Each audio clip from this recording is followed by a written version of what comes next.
Welcome to the Getting the Deal Done podcast. I am John Martinka, and today I am very pleased to have Doug Gray with Action Learning. Doug is a leadership coach and a whole lot more based in Nashville, Tennessee. And we're going to talk about things that he does for leaders, for family business owners, and family members, and including some pretty interesting stuff that we talked about a month ago about using AI in this field. So, welcome, Doug. Thanks very much, John. Glad to be here. Let's start out with a very short synopsis of how you got from where you were to action learning and the leadership coaching and AI and all of that. Well, I've always focused on leadership development. I was a teacher for 9 years, and an outward bound instructor for a bunch of seasons. And I love the notion that we can create little worlds, like on an expedition, that somehow facilitate growth and learning. Next gens are more curious and better educated than old people like us sometimes with silver hair. And I like working with people who are curious and ambitious. So, anyways, I've always focused on leadership development. As far as action learning goes, in '97 or so, we were living in DC, and I was doing a project with a couple of really smart folks who were professors, one at Georgetown, one at Hopkins. And they said, Doug, you're an executive coach. And I said, really? What's that? And ever since, I've been trying to answer that question. So I've always focused on coaching and leading other folks. The clients have changed, as things do, from smaller businesses to Fortune 100s. In the last decade, I've focused mostly on family-owned business leaders, particularly next gens who might be in their 30s or 50s. And sometimes they have an expectation that they'll take over a business or an asset, or there'll be some wealth transfer. But the owners may or may not be as committed to that wealth transfer. You probably know some of those statistics. You probably know some of those stories. Yeah, in fact, I'm going to give you a real quick one. What you just said brought this back in my memory. My CPA at the time, good friend of mine, also referred me to one of his clients, and I sit down for a cup of coffee with the guy, and he starts talking. He says, "How old do you think I am?" And that's a leading question, right? And he says, "Well, I'm 87," and he's still working, running his little company, sales distribution company. And as we talk, he starts telling me about his son, and his son is, I think at the time was like a year away from 50, and was his chief salesperson, brought in more business than anyone else. And the line that I got was, "I don't think he's mature enough to run the company." That's right.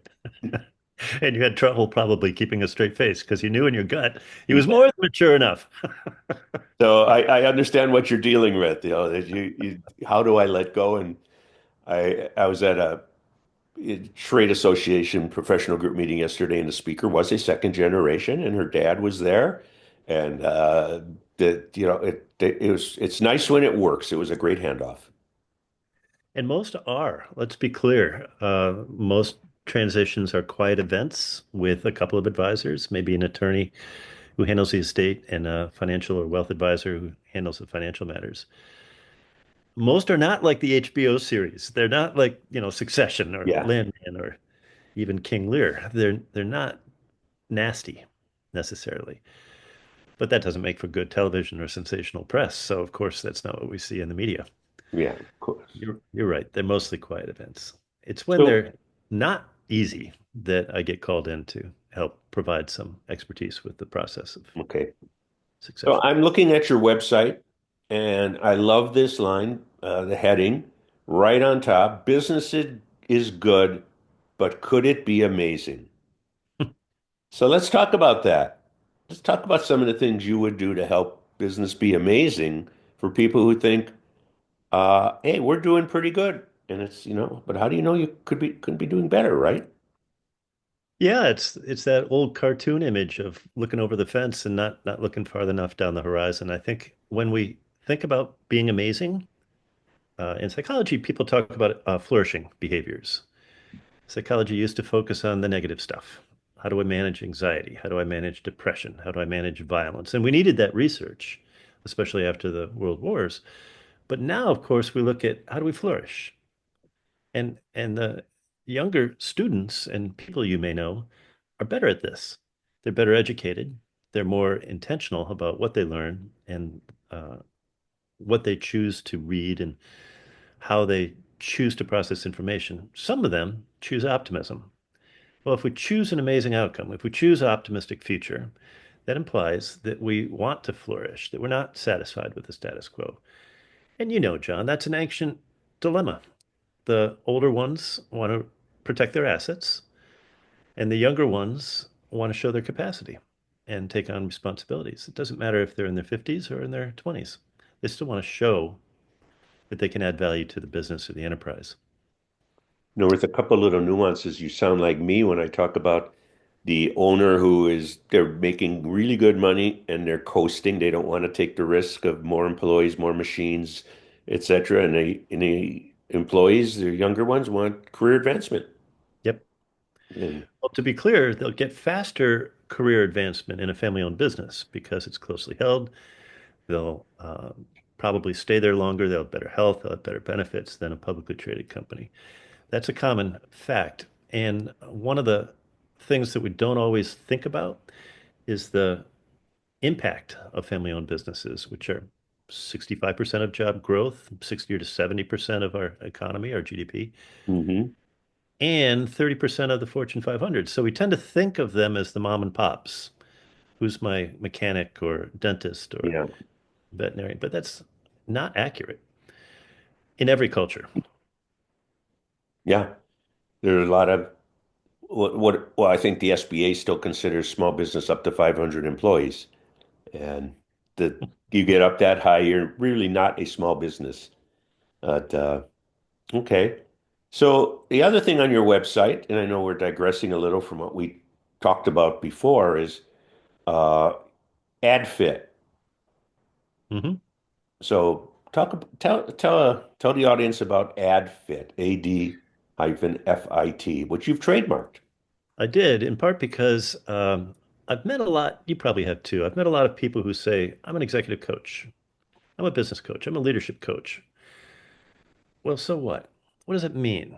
It used to mean that there's gaps in Doug's performance behavior, and Doug's down here, and Doug needs to be up here. So the coach is going to bring you up to that threshold.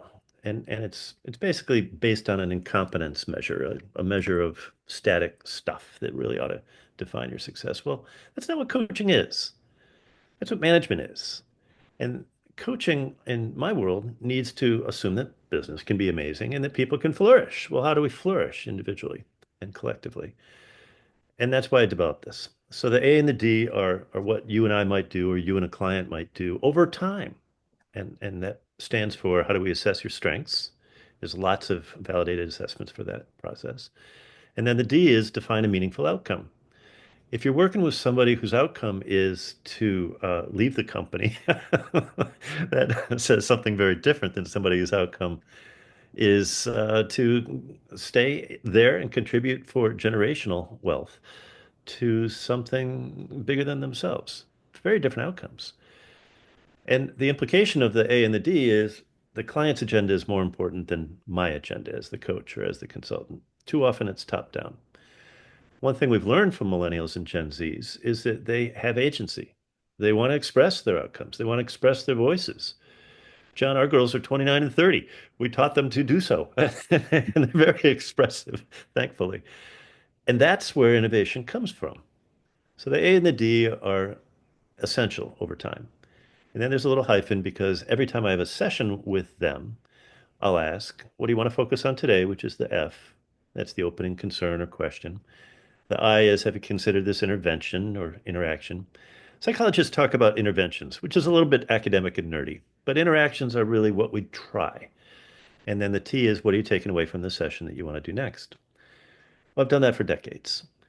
It presumes that people can flourish rather than people can skill up to some pre-designed competency measure.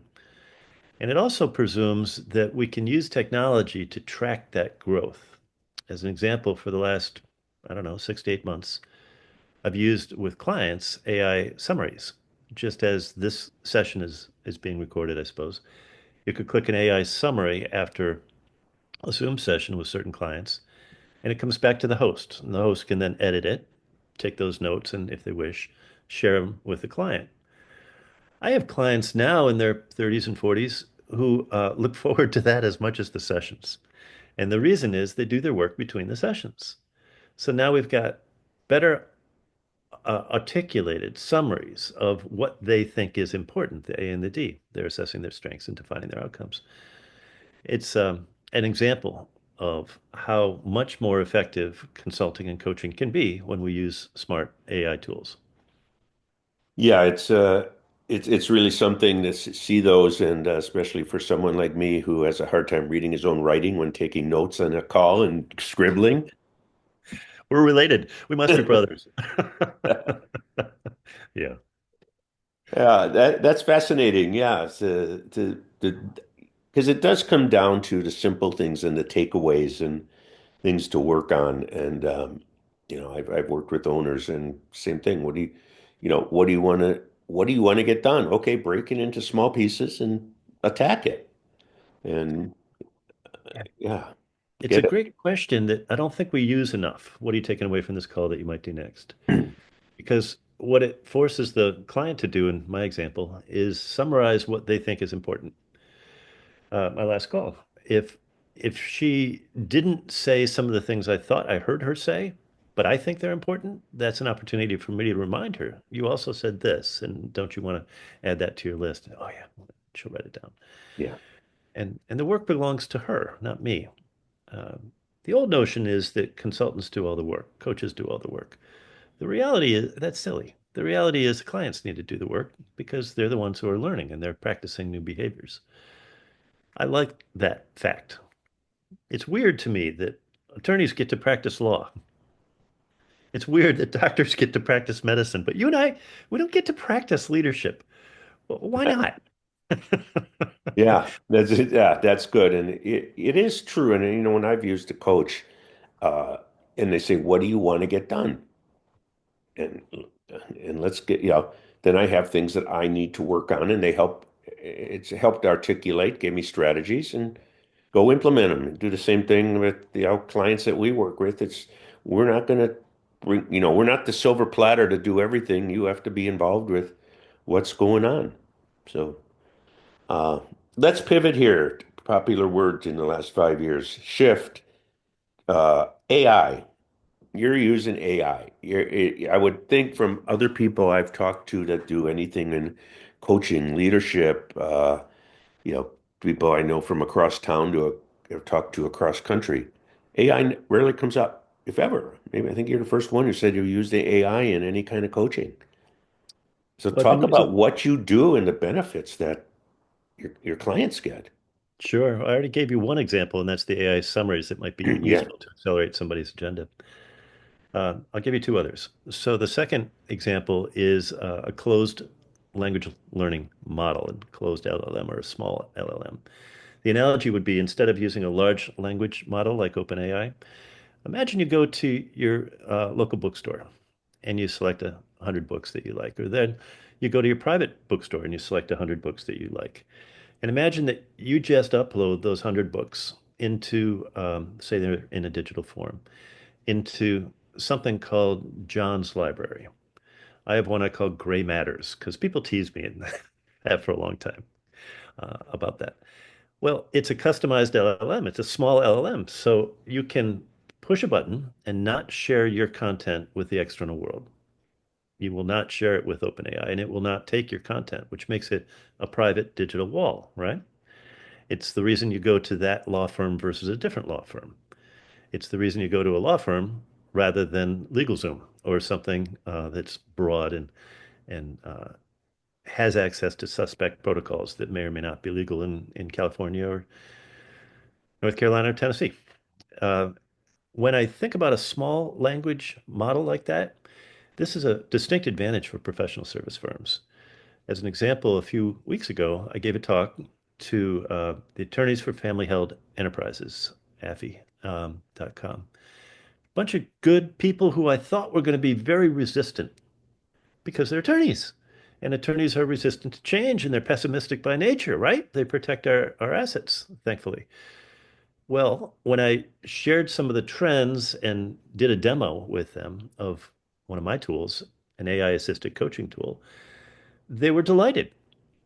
They were able to see immediately how AI could assist them in their business. And I did a thing I've never done before, but I reached out because I knew some of the members to two of them, board members, and sent them an email that morning before my talk. And the email was an AI query to look at their business strengths and weaknesses, competitive advantages, and local competitors who might be a threat to their business. And I did a couple quick prompts. A prompt is just a question that you use, and they have to be articulated in certain ways so the prompt gets the information you want. You can do it again and again until you get the information you want. And I sent these to the two people I just mentioned. And in the session, with about 100 people in the room, I said, okay, you received an email this morning. If you haven't opened it up, you've got a few minutes, do so now. And I want to know, how accurate is this? And one guy from New York jumps up. He says, oh, my word. I never knew these guys were around the corner 5 miles away, and they're a massive competitor. So he instantly competitive advantages, right? He learned from the AI. But my question was, how accurate is this? Because I didn't want it to um, distribute anything that was inaccurate. And he was blown away, as was the second guy. Now, small sample size Yeah. may not be representative, but I think you and I and everybody who's listening to this can instantly create a small model, a closed LLM, instantly. And if people have questions about that, they can go to YouTube or they can use me or they can go to an AI and ask it for the 6 steps to do. It's not hard. And I use it now with all my clients. So I send them a link. Here's chat GPT dot whatever, gray matters is part of the name, right? And they click on it and they see a prompt that references my books and dissertation and research. And it's creepy because it sounds a little bit like me, the first response. And then, of course, they'll use it again and again and dig deeper and deeper. And the more you use it, I've trained mine to only use peer-reviewed, validated sources. An example would be Google Scholar, because I don't want it to take stuff from, say, Facebook or some social media platform filled with histrionics and outrage. Instead, I want it to be academically based. And I think that's a smart use. I think that's something that any of your listeners can do immediately. Does that make sense? Uh, it makes sense. I mean, obviously the devil's in the details, and that's how you get it done right. So, what if I'm hearing you right? If I've written 5 books, if I would upload them into a closed language model, it would the AI would be able to draw things from those books. Exactly right. John, you probably got 100 transcripts from these recordings over time. That's digital data. Your YouTube recordings is digital data. You can push a button, download that digital data. That data can be populated into your private language model this afternoon. That's fascinating. I'm taking notes. Yeah, I see that. So that's example number two. Example number one was using AI to accelerate a client's agenda by having a summary of some sort. Example number two is using a closed language model, some small-ish automation tool. And it's frankly, it's very easy to do. And I would also add, keep it for internal use only. So this is not client facing. This is John learning about whatever topic, or John's clients learning about whatever topic, but it's internal only. And the third example is a real gap in the coaching consulting world, and that is we don't use AI enough for personal leadership development. If I ask our kids who are 29 and 30, so they're responsible adults in corporate careers, what they turn to for information, it's a digital tool of some sort, right? And there are 100 examples of what they favor, and everybody's got their own list. Well, you could probably, you probably know this, Copilot, Microsoft has used Copilot and various tools for 20 years, and they've just been released to the world in the last few years. My next door neighbor runs some of that work for Microsoft. Google, same story.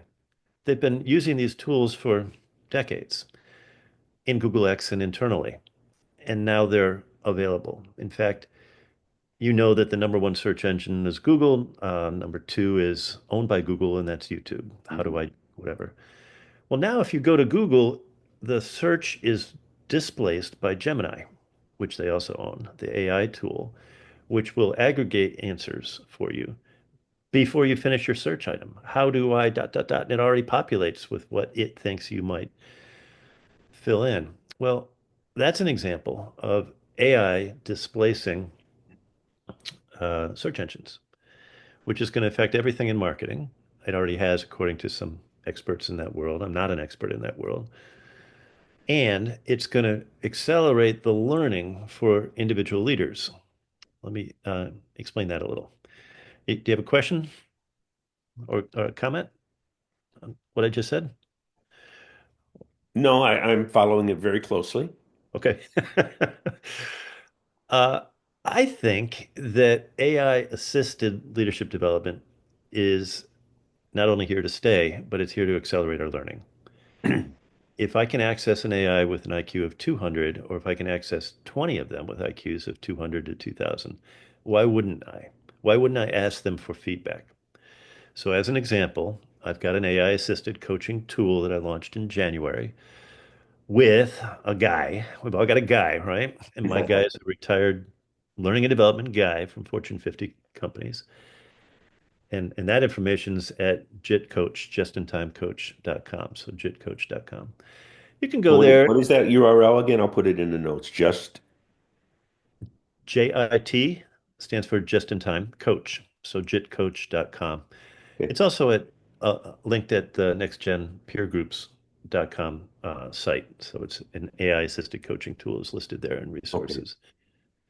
But the bottom line is imagine that a client of yours who's having difficulty expressing what they need to express, sibling conflicts, succession concerns. How do I manage somebody who's blunt, rude? How do I manage a next gen, let's say Gen Z, who comes from a different ethnicity, is has very low social skills and needs to develop empathy? I'm making all this up. Well, let's imagine that person goes online to a platform like mine and selects a role play. There are 20 different role plays, like I just mentioned.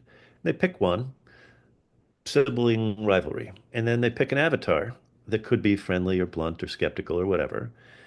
And then they push a button. So now they'll interact with that avatar in that role play, and there's a rubric that scores them in whatever ways are useful.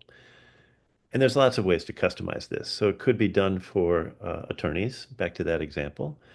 It could be done for innovative entrepreneurs. It could be done for manufacturing leaders in a small shop. The point is that after a 2 or 3 minute recording, which is on the client's screen, it's totally secure because it's only on their screen. I can't see it. I can see if they've done it, but I can't see any details. And then you push another button and it'll provide analysis and feedback and coaching recommendations. So the analysis and feedback is based on what we're doing now. So the recording of that person looks at their voice and digital and everything from eye contact to questions and pauses, all the rhetorical skills that you and I know are important to build relationships. And it'll give you a bunch of data based on those things. But the more important data, I think, is the coaching data. So let's say it says, Doug, you're dealing with this blunt avatar uh, on sibling conflict. And frankly, you were not as patient as you could have been. You didn't establish rapport. You didn't listen well. You cut him or her off, whatever the feedback is. And it'll score me. So if my score is a 3 out of 10 or whatever it is, it will say, here's your aggregated score and all these submeasures. Here's based on the rubric. And then there's a little button you can push. You could share it with your manager if you're really daring or foolish. You can share it with your coach, same criteria if you're daring and trusting. Or you could push the button and do it again. So now we're practicing the same role play for another 3 or 4 or 5 minutes. What we're really doing is looking at speed to competence. How does Doug demonstrate empathy over time? The psychologist can measure these things. Data analysts can measure these things. But individual clients have never had a tool to accelerate those tools and resources until now. And I think it'll be incredibly transformative for leaders in two ways. One is privately, because they'll develop the skills and confidence to improve how they communicate. And the second is publicly. We'll reduce conflicts. The number one complaint of family-owned business leaders is they tolerate the conflict in the hallway between two owners or longtime members of that business. And you've probably seen this. You referenced a manufacturing shop a minute ago, as if it's normal. Well, it's not necessarily normal. And it could be a coachable skill that can be coached out of that team or that business. I'm excited about it. We'll Yeah. see if people adopt it. We'll see if they use it. Okay. Well, Doug, our time has flown by. I've got a couple more things. I wanted to talk to you about your three. You had mentioned in our prior call through a 360 for especially for family businesses. Now, most people, I'm sure, listening to this know what a 360 is, which is often done on a CEO or sales manager or something. Talk about your 360 for family business. They have been done, and that's in part because psychologists know it's the most valid form of feedback for those leaders. It's typically managers and directors and above. And they've been done poorly, in my view, unethically. An example would be if you're at a large company, I won't drop names, the VP of HR would have access to that information. But Doug, as a 20 or 30-year-old aspiring manager, does not own it. And it's often pulled out because I've worked with these leaders. It's pulled out 20 years later, 10 years later, and they'll say, Doug, you've got low empathy. Well, BS. 20 years ago, I was working on it maybe, and I was lower then, but I've been working on it for 20 years. So it is a career killer that's commonly owned by the employer. And that's the unethical part. We believe, I developed this with a partner at Pepperdine, Kent Rhodes, who's brilliant. We believe that that data should be in the hands of the owner. I'm sorry, the leader, not just the owner. And we believe that there should be 7 different rater groups, starting with the ownership team, the board if they have one, managers and directors, peers, family and friends, and that data is contrasted with their self-evaluations. So now we see the gaps, and we define 50 behaviors that are critically important. One of the tools, I've done this now 20 or so times with various individuals and various teams. One of the tools that family businesses don't have is we don't know how to give professional performance feedback. They don't even do annual reviews much of the time and need to do so. This is an example of that. One of my clients does 2 or 3 every year with their senior leadership team so that they get in the practice or are reminded of how to provide professional feedback for one another. And it's both qualitative and quantitative, and then I provide the summaries. Hmm. It's phenomenal. Uh, in my opinion, there's nothing else like it. As you can tell, I'm an enthusiastic, creative, Yeah. innovative guy. And that led to a book, The Success Playbook for Next Gen Family Business Leaders, because people asked me to create it. And that led to the Next Gen peer groups, because a patriarch asked, Doug, would you take care of my boy? And we can talk about those some other time, I suppose. Yeah, and family business has those issues that the corporate world has in a different form, and it is always tougher when it's someone that you have known for forever and care about, love, whatever the emotion. So let me finish by asking you, is there any question you wish I or others would ask you about yourself or what you do that doesn't get asked? After writing so many books and doing so much consulting work for decades, what's missing? And my answer would be uh, psychological thrillers that describe the need for family business succession. Okay. And the reason I answered that is I just wrote a first draft for one, and it's being edited properly now. And it was triggered by a family trip when our kids and my wife were all reading psychological thrillers of various forms on a ski trip in Colorado in January. And I said, huh, what are you reading and why? Why is it interesting? Well, fiction describes reality better sometimes than reality. And I think there's opportunity for us to share some of those stories. So uh, we'll see if it's any good. We'll see if it's worth sharing. We'll see if people buy it and use it. But Yeah, buy we'll it see. and use it, and if it really is good, they'll have a you'll have a Netflix Flix series on it. That's what one reviewer already told me. We'll see. Might need your help for that, John. Okay. I Hey, imagine look, you Doug, know. it's been a pleasure. The time has flown by. Uh, Yeah. Yes. uh, this has been great. Insights on psychology and learning for family businesses and others. Doug can be reached at Action Learning. It's action-learning.com. And you also had mentioned jitcoach.com. Uh, I think anyone who listens to this and thinking, "Hey, I've got a problem with X, Y, or Z," and especially if it relates to the next generation of leadership, whether it's family or not, should be reading your books, talking to you, whatever it is. So I Lots thank of you free for being information. here. Thank you, John, for the offer and the opportunity. There's lots of free information there, and I think that's critically important that we provide resources. So hopefully this is useful to others in some way.